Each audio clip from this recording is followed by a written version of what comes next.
Recientemente tuvo lugar un congreso organizado por la Asociación de Recursos Humanos de Aruba. Aquí tú eres profesional en el ramo, te topa con otro para intercambiar información y asegurar que tú eres miembro de la en línea. Durante el congreso te invita un orador especial. Viaja a que toca turno un mandatario encargado con labor para contestar tu preguntas de miembro de AJARA. Dedicada é profissional no ramo de recursos humanos. Está um membro de ARA tem múltiplos benefícios. Importância para um membro de ARA taku é profissional nang riba e terreno de human resources por network com outro.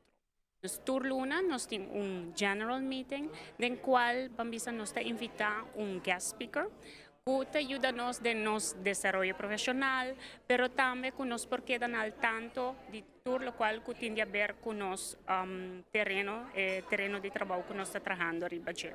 Como invitado especial durante o congresso está o ministro Dr. Anders Paul Cruz, ministro de Labor, que na seu turno contestar todas as perguntas de membro de ARA.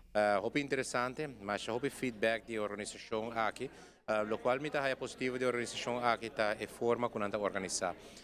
Hope punto nang awar tersipa dilante, unda tanto certa preocupação, riba aspecto de produtividade, aspecto de trabalhador, ora quando chega no mercado laboral, hope nang quizás não também preparar ainda para por subir mercado laboral, e ênfasis agora põe hope riba nos hope nang para não também preparar no momento não vai trabalhar.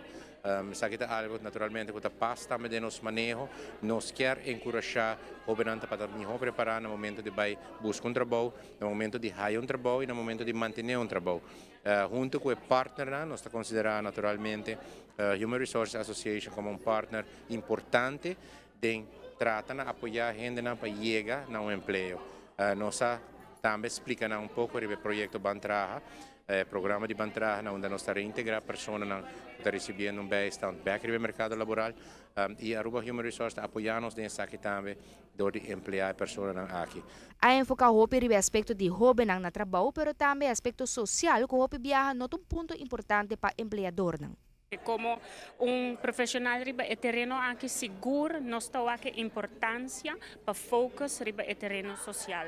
Então nós está apoiar completamente para nós human resource managers nang enfocar também riba aqui para sobre si nos empleados nang ta sinti nang bom, si nang vida privada também trabalhando bom, seguro, não lo produzir hopi mais para nós e nós lo tem menos nós lo tem mais produtividade, então é inversão que bota assim como dono de trabalho, como human resource manager, pero seguro bota vai ganhar mais em return. Seguro evento interessante e nada de informação que cai na agrado do mandatário invitado. Uma reunião, me quero com hobby positivo, dia mais me quero agradecer a Aruba Human Resources para a invitação e me estou contente com a forma que a reunião vai para nós mais hobby feedback para o qual trata manejo de labor.